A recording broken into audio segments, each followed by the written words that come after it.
Hello, Drama Llamas. Today we're talking about costumes, and today we're going to have a quick introduction to what are costumes, people who work in costuming, etc. Alright, let's get started, shall we? First, what are costumes? It's really simple. Costumes are the clothing and items worn by an actor. That doesn't just include clothes, it includes like accessories, glasses, etc. Costumes help make the actors become the character. Sometimes you, as a performer, or you'll notice your performers, will really come to life as their character when they put on their costume. And that's what costumes should do. They should also help the audience accept the world of the play. If you, as a designer or a director or as a performer, are going for a particular style, the costumes should support it. If you're going for something more realistic, then your costumes probably are more realistic. But if you're going for something very stylized, like maybe a cartoon or like a newspaper kind of theme, the costumes probably should reflect that in the way they are styled and the colors you choose. Jobs in costuming. There are lots of jobs in costuming, not just designer. We're going to go over a couple of them. Now, before I go into all these, depending on if you're in education, sometimes you are doing multiple jobs. Sometimes you're the designer and you're the cutter and you're the draper and you're all the things above. Sometimes you are just the designer and all you do is design it and you give it to someone and they make it. So each situation is different, but here are the basic jobs. First is the costume designer. They design the costumes. Kind of self-explanatory, but the biggest thing is they decide what the costumes are going to look like with the approval of the director. Their big goal with costumes should to tell a story with costumes. If we look at a character and see their costume, we should be able to tell something about that character. Next, we have our costume shop foreman. This is the person in charge of the costume shop and the costume storage. A costume shop is the place where costumes are made.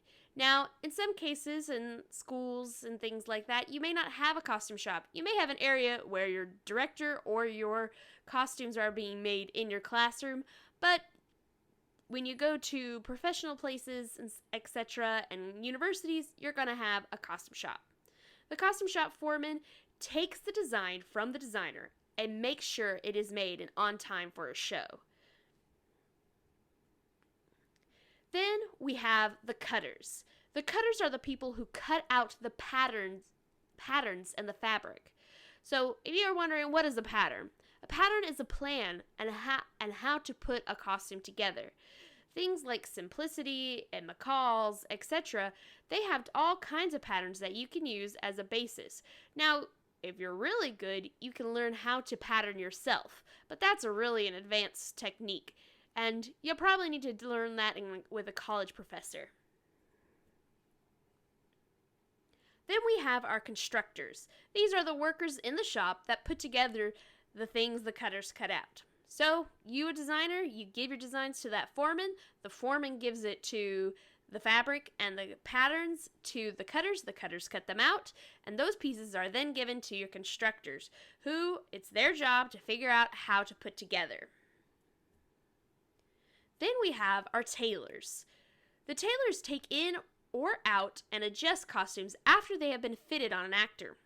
So, a constructor finishes the base costume garment. Then they are going to get a call, the actors will get a call to come in and try on that item.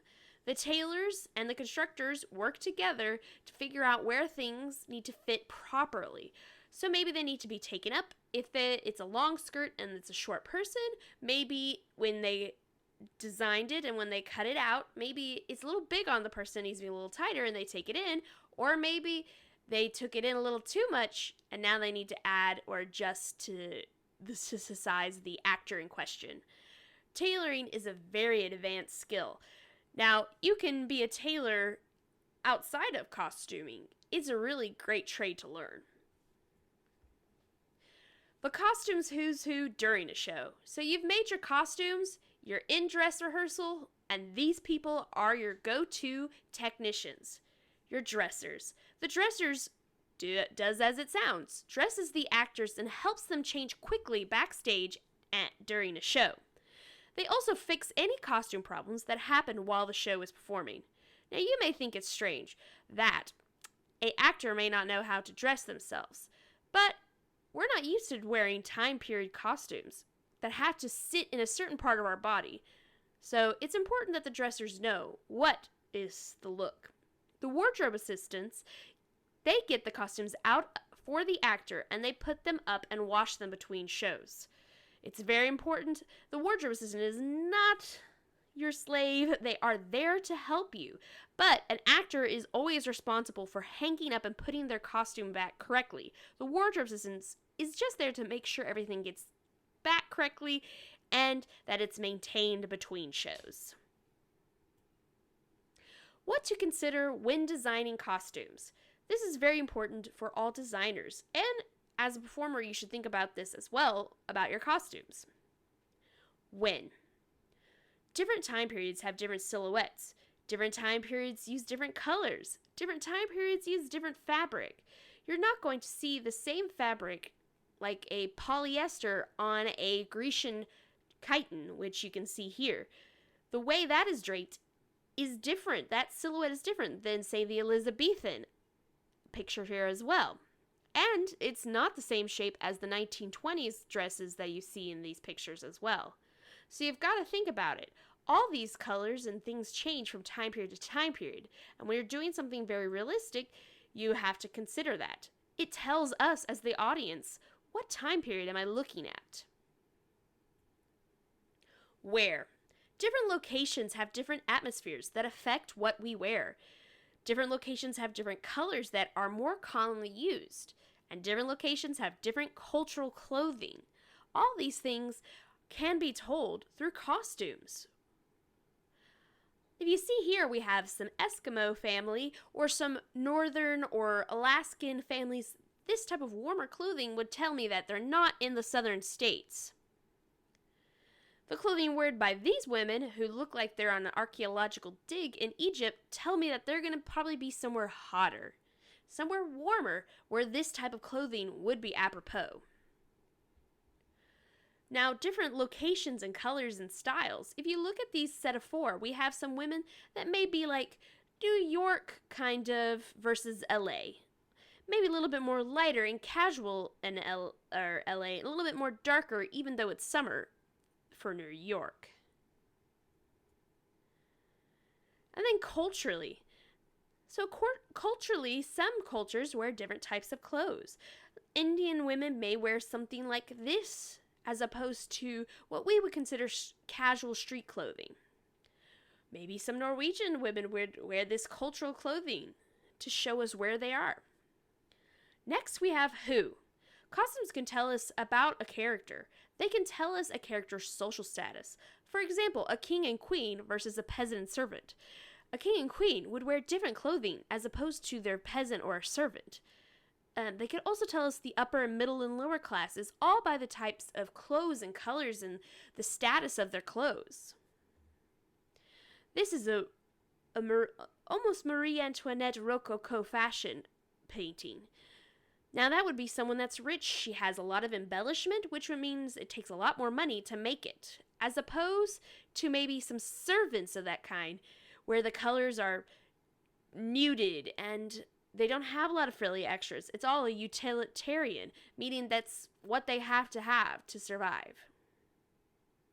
If you look at this early 1900s woman, she has lots of embroidery, probably really nice fabric, lots of extras, lots of buttons going down her side, a big plume on her hat. As opposed to maybe some third-class passengers, like say on the Titanic, they would have much more simpler clothing that would be useful and what they need. What?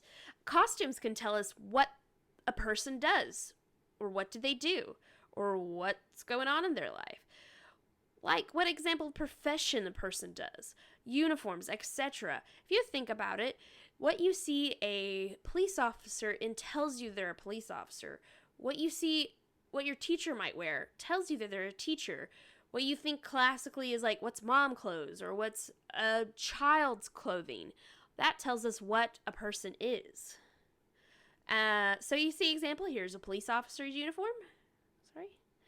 Maybe this is what your teacher might wear. Doctors and nurses, etc. Costumes should tell the audience all these things. When, where, who, what, and much more. Think of a costume as a chance to tell someone's story. Well, Drama Llamas, that's it for today. That's your intro to costumes, and I'll see you next time.